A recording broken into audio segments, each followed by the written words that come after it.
Abram as suas Bíblias ou acessem o seu app aí, no livro de Números. Você sabia que tem um livro na Bíblia com esse nome, Números?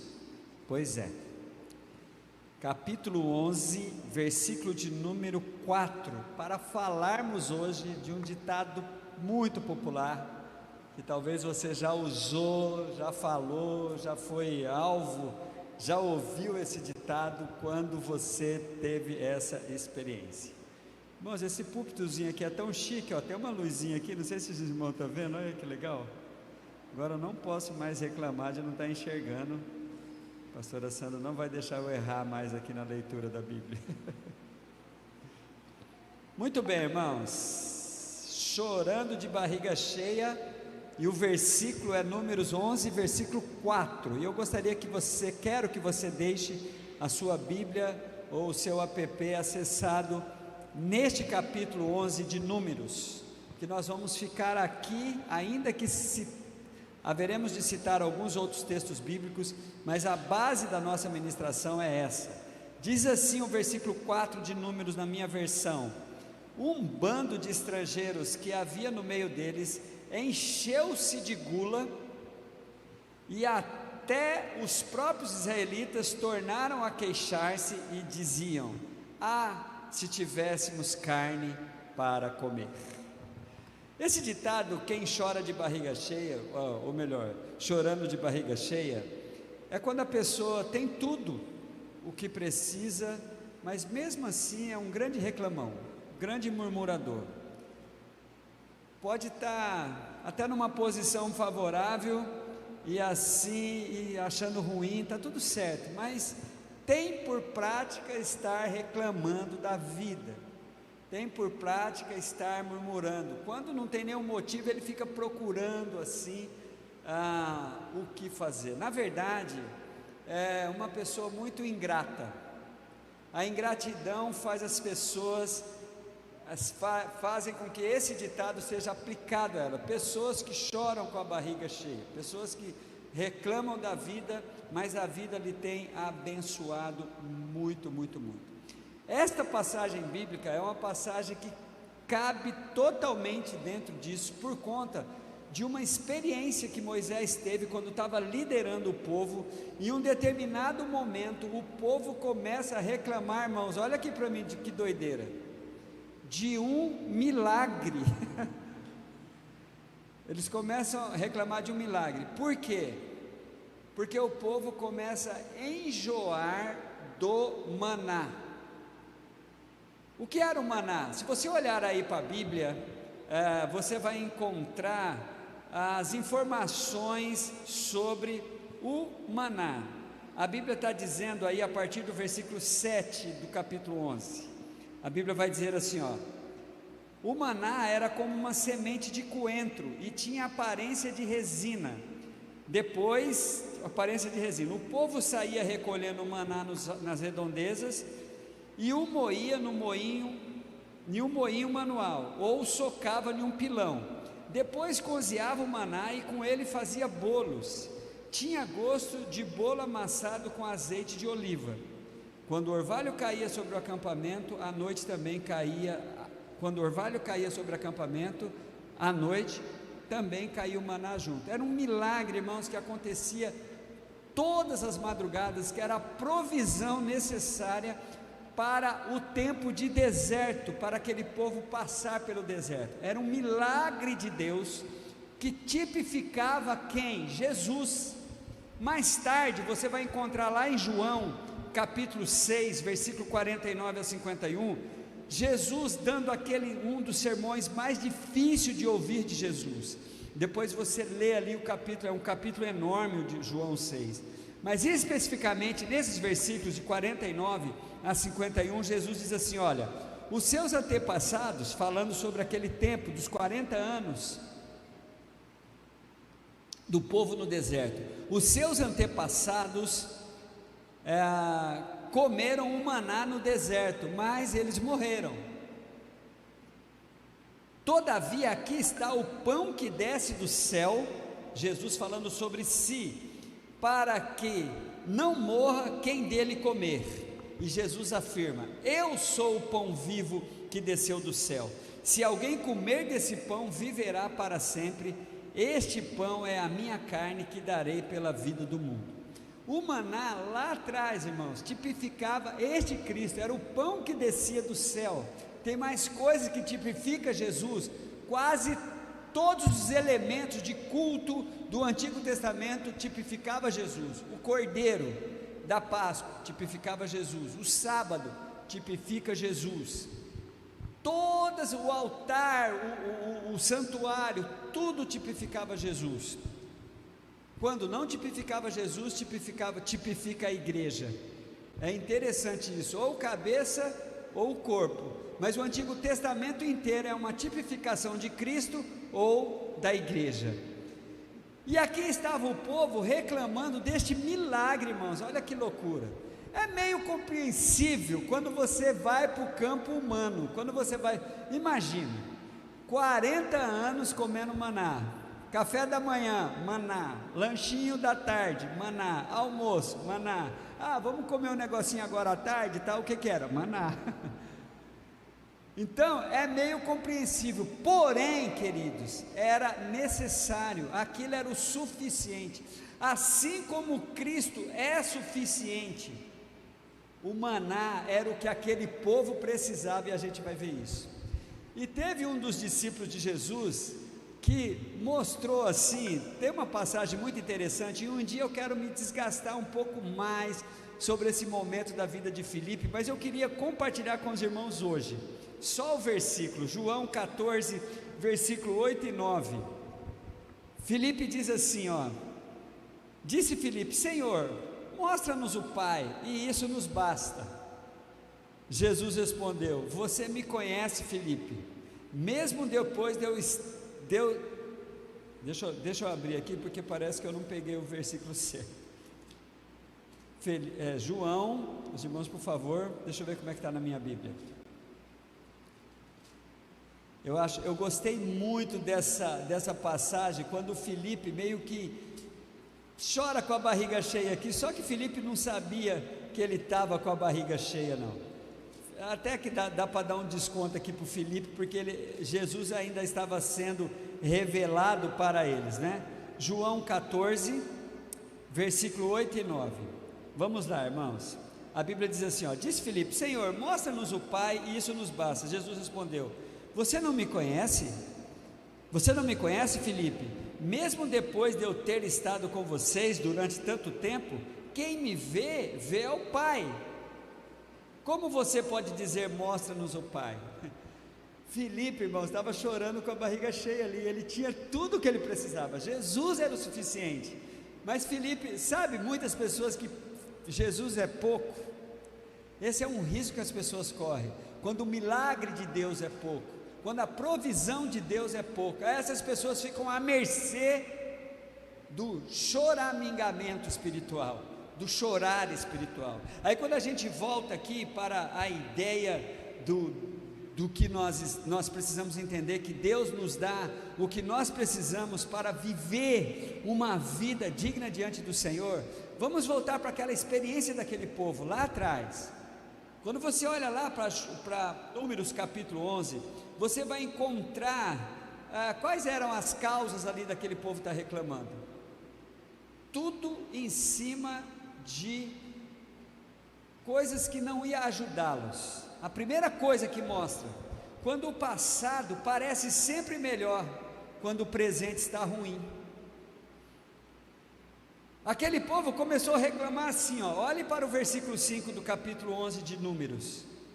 Lembramo-nos dos peixes que no Egito comíamos de graça, e dos pepinos, e dos melões, e dos porros, e das cebolas, e dos alhos. O povo começava a lembrar, irmãos, de apenas um detalhe do passado. Mas que desgrama é essa? Que passado é esse que eles eram escravos lá? No Egito eles eram escravos. O passado não tinha nada de bom para aquele povo, e no nosso passado não tem nada de bom para que nós tentemos trazer agora, porque Deus é o Deus das novidades. O passado na nossa vida é sempre motivo só de gratidão, não de querer voltar. Então a gente começa a chorar quando fica olhando para o passado, achando que no passado era melhor. Não era, nunca foi. A gente teve momentos bons e ruins no passado, mas quando a gente quer chorar com a barriga cheia, a gente começa a lembrar só dos pepinos, das coisas. Por quê? Porque eles estavam enjoados da provisão de Deus. Isso é um perigo, irmãos, isso é um perigo. E a Bíblia vai nos dizer então sobre o passado: nunca digas porque foram, Eclesiastes 7,10 vai dizer assim para nós: nunca diga, porque foram os dias passados melhores do que estes? A Bíblia fala para a gente nunca dizer isso. Eclesiastes 7,10 vai dizer assim, porque não provém da sabedoria essa pergunta. E o povo fica reclamando, o povo era escravo, e a reclamação é forte. Olha no versículo 6 aí do capítulo 11: mas agora a nossa alma se seca, coisa alguma há senão este maná diante dos nossos olhos. Irmão, sabe o que eles estavam reclamando? Do milagre de Deus, do milagre de Deus. Então tome muito cuidado quando você começa a reclamar das coisas de Deus. Sol quente, muita chuva, muito sol, muita sombra, cuidado, tá? Muito vento, olha, pega leve aí, porque senão você vai entrar bem nesse esquema do povo aqui. Tudo da provisão de Deus. Então é interessante isso. E aí o que acontece? As pessoas são tomadas por essa ingratidão. A ingratidão faz os barrigas cheias começar a chorar com a barriga cheia. Olha para esse texto, irmãos. Havia uma rotina necessária, e eles precisavam entender que aquela rotina é necessária, mas era uma rotina passageira. Aquele tempo que eles iam passar pelo deserto, eles precisavam passar por aquela rotina do maná todas as madrugadas, de fazer aquelas receitas. As mulheres judias, eu acho que tiveram muita criatividade. Aqui tem uma receita só, um bolo, mas poderia ter fazer tantas outras coisas, provavelmente. Mas a rotina necessária do presente não estava sendo entendida como algo passageiro. Eles precisavam passar por aquilo até chegar à terra prometida. Aí eles começaram a encarar aquilo com muito pessimismo. Olhava para o milagre, irmãos, reclamando. Quero repetir de novo essa leitura do versículo 6 de Números, que ele fala: só está diante dos nossos olhos este pão aqui. E algumas Bíblias dizem esse pão vil ainda, começar a ofender o milagre de Deus. E é interessante que a ingratidão seguida da murmuração faz com que a gente perca a visão de outras bênçãos. A gente fica focando só naquilo que parece estar nos faltando, mas aquele povo, irmãos, tinha tantas bênçãos para reparar. A rocha que manou água, e depois aquela rocha foi entendida como o próprio Cristo. A nuvem que durante o dia cobria, não permitiam que eles sofressem de insolação. A coluna de fogo que os seguiam pela noite. É interessante como essa ingratidão, essa murmuração faz com que as pessoas não comecem a perceber outros detalhes. Você fica focando só no problema que você está criando. Irmãos, deixa eu falar uma coisa para você: tudo que você foca cresce. Se você ficar olhando só para o problema, esse problema fica maior do que a solução. E aquele povo então focava naquela falta de outras guloseimas do passado, e eles ficavam ali. Então a murmuração faz com que a gente perca a visão de outros detalhes que Deus está cuidando. E quais são os perigos que aquele povo correram? A primeira coisa, a contaminação do cabeça. Irmãos, olha que coisa terrível. Quando você olha para o versículo 15, Moisés já está desesperado, ele não aguenta mais. É muita murmuração, é muita ingratidão do povo. Sabe o que ele pede? Para Deus tirar a vida dele. Olha que risco. Aí a morte parece como solução.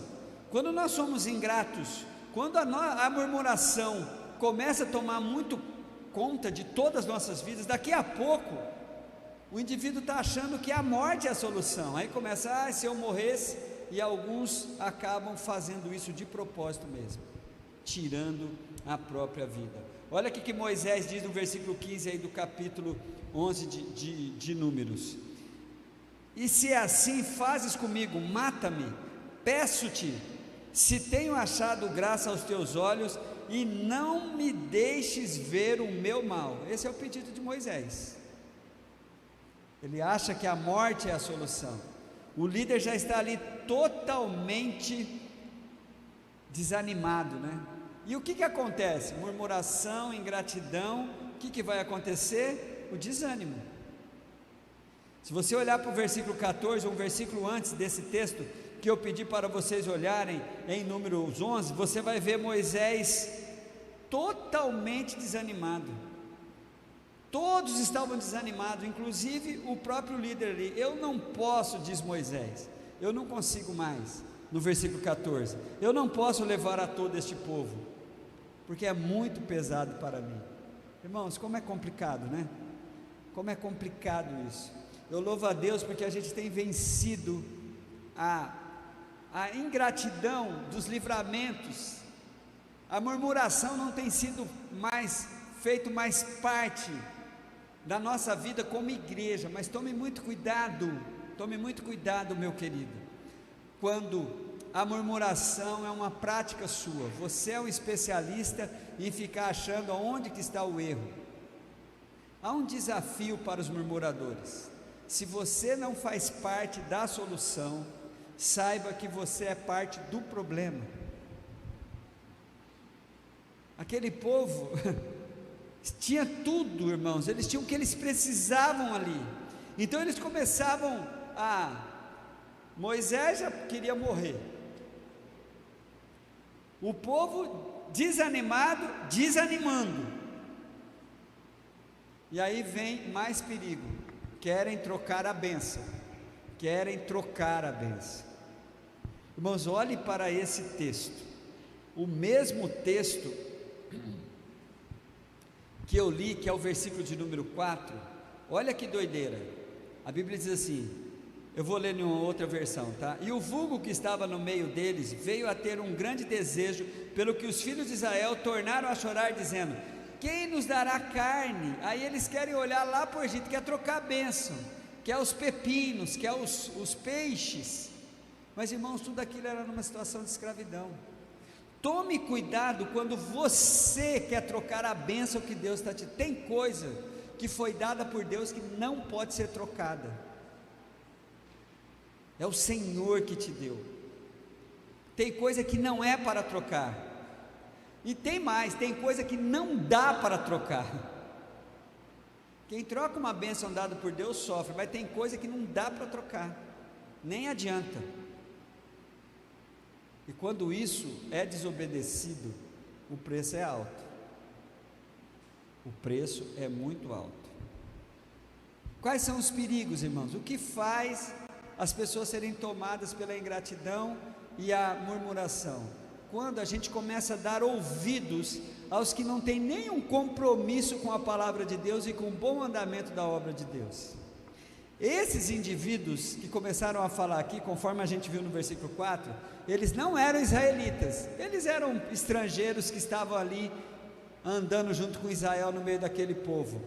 Mas, porque foram muitos estrangeiros, tinha muitos egípcios, tinha muitos outros povos que fizeram parte daquela caravana do deserto. E a Bíblia diz que os estrangeiros no meio do povo começou essa murmuração, mas só que eles contaminaram o próprio povo de Deus. A gente começa a dar ouvido quem não tem compromisso com a palavra de Deus, quem não tem compromisso com os ensinos de Deus. Aí, meu irmão, aí é que nem agora, a gente ouve um monte de mensagens de pessoas só malhando a igreja de Cristo. É um perigo isso. A igreja de Cristo continua sendo a de Cristo. A gente não pode jamais pegar por problemas pontuais e jogar como se fosse assim, tudo farinha do mesmo saco, né? A igreja de Cristo continua sendo de Cristo. A igreja de Cristo ainda o tem como cabeça. E a igreja de Cristo é o melhor de Deus na terra. Aí começa a dar ouvido a quem não tem compromisso com o bom andamento da causa de Deus. Falar mal da igreja agora é muito fácil, é a mesma coisa que empurrar bêbado na descida, chutar cachorro morto. Porque a igreja, quando você quer focar os defeitos da igreja, você vai encontrar muitos defeitos, mas quando se você quiser focar nas virtudes da igreja de Cristo, você vai encontrar muitas virtudes também. Depende do que você está procurando. O que faz as pessoas chorar de barriga cheia, que leva à murmuração, à ingratidão, irmãos, faz com que assim as pessoas começam logo a querer se rebelar contra Deus. Olha só o que diz o versículo de número 10. Então Moisés viu chorar o povo pelas suas famílias, cada qual à porta da sua tenda, e a ira do Senhor grandemente se acendeu, e pareceu mal aos olhos de Moisés. Por quê? Porque o povo estava se rebelando, e Deus estava pronto mesmo, queridos, pronto mesmo, para falar: Moisés, vamos fazer o seguinte, vamos acabar com essa cambada aqui, e eu quero fazer de você uma nova nação, né? Aí foi aí que Moisés falou assim: não, Deus, não faz isso não. Mas é interessante, a murmuração, a queixa leva com certeza a rebeldia contra a vontade de Deus. Irmãos, chorar, a gente está falando de choro aqui, né? Chorar, ele sempre antecede. A Bíblia vai dizer assim: o choro pode durar uma noite, mas a alegria vem pela manhã. Essa alegria só vem de um choro quando a causa desse choro é porque nós estamos querendo acertar, quando nós estamos nos arrependendo, quando é resultado de um princípio a ser seguido. A gente erra, aí a gente chora diante do Senhor. Esse choro vai sempre anteceder a bênção, porque a Bíblia diz: bem-aventurado aqueles que choram, porque serão consolados. Aquele povo não estava chorando porque estavam arrependidos, aquele povo, irmãos, estavam chorando, dominados, contaminados pela ingratidão, pela rebelião, contaminados, irmãos, exatamente pela murmuração. Então tome cuidado. Mas esse negócio de choro dura uma noite. No meu caso parece que a minha noite nunca acaba. Você está chorando por quê? O choro precisa ser realmente de uma entrega de Deus, de estarmos diante do Senhor, clamando a Ele, para Ele mudar uma situação, principalmente quando essa situação é fruto de um erro meu. Então é interessante isso. Quero me aproximar, irmãos, das conclusões dessa mensagem. Vamos parar, aqueles que estão tendo essa experiência, vamos parar de chorar de barriga cheia. Eu tenho uma experiência muito interessante, que me ajudou muito. A maioria lá em casa, durante a semana, de segunda a sexta-feira, eu sou responsável pela louça de casa. Não é uma tarefa que eu gosto de fazer, então sempre fiz pela força da necessidade, para não dizer a outra força, né? Mas aí um tempo desse, eu mudei meu método de, irmãos, como eu já contei isso aqui na igreja, eu vou contar de novo, porque realmente funcionou. Eu comecei a lavar as panelas e lá em casa tem uma injustiça assim. No final de semana, quando é o papel dos filhos lavarem, a pastora Sandra suja menos panela. Quando é minha vez, parece que todas as panelas da casa precisam ser usadas. Os irmãos, orem pela pastora Sandra aí, por favor. Ou por mim, né? Mas irmãos, sabe o que eu comecei a fazer? Olha, parece brincadeira, mas esse negócio funcionou comigo. Eu comecei a lavar as panelas, os pratos e os talheres, agradecendo a Deus pelo que tinha ali antes. comida, o alimento. A gente já ora para almoçar. Agora isso deu uma ajudada, sabe? Agora eu falei, não vou reclamar.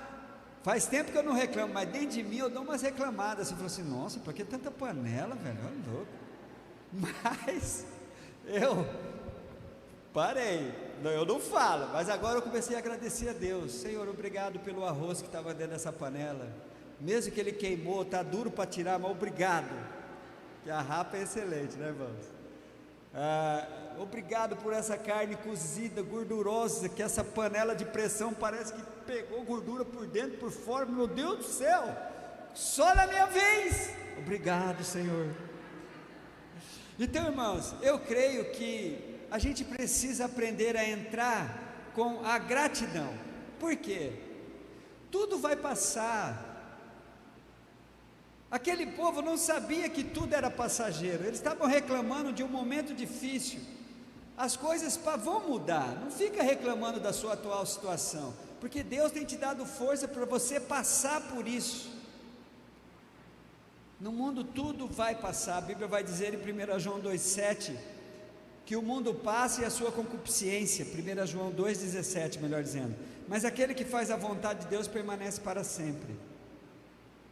Irmãos, é muito interessante isso, e a Bíblia vai nos aconselhar a fazer todas as coisas, sem murmuração e nem contendas. Eu aprendi, irmãos, parece bobo, hein? Mas isso funciona, você realmente fazer o que fiz. Vamos lembrar, irmãos, de que o Senhor tem nos dado aquilo que precisamos. A gente precisa fazer a nossa parte, não para merecer, mas para tomar posse. As bênçãos de Deus, Mateus 7,7, pedi, buscar e bater. A terra prometida, o povo, mesmo que era prometido, o povo teve que guerrear por aquela terra.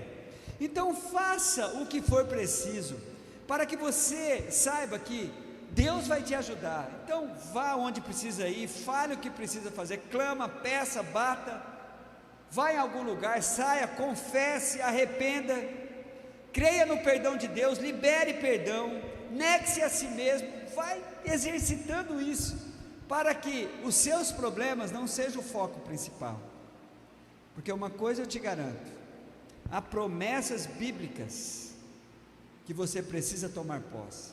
A primeira é Romanos 8:28. Você precisa nunca mais esquecer dessa promessa. O que diz Romanos 8:28? Sabemos que Deus age em todas as coisas para o bem daqueles que o amam. Posso ouvir um amém? Amém. Olha, sabemos que Deus age em todas as coisas para o bem daqueles que o amam, dos que foram chamados de acordo com o seu propósito. O seu interesse de estar aqui hoje, o seu interesse de estar aí em casa, ouvindo a palavra de Deus, é uma prova de que você é um chamado de Deus para os propósitos dele. A gente pensa que a gente está cumprindo uma agenda religiosa, são os propósitos de Deus se cumprindo. E qual a outra grande promessa? Quem somos diante de todas as dificuldades? Por que a gente não pode chorar com a barriga cheia? Porque tudo o que precisamos o Senhor tem nos dado, para que esta palavra que eu vou dizer agora, que é a palavra final, seja uma realidade em minha vida. Romanos, o mesmo capítulo de Romanos 8:28, no mesmo capítulo, principalmente a partir do versículo 31, mas eu vou destacar só o 37. Mas em todas estas coisas, todas as coisas, irmãos, a Bíblia vai dizer, somos mais que vencedores por meio daquele que nos amou. Amém, igreja? Vamos ficar em pé, vamos estar...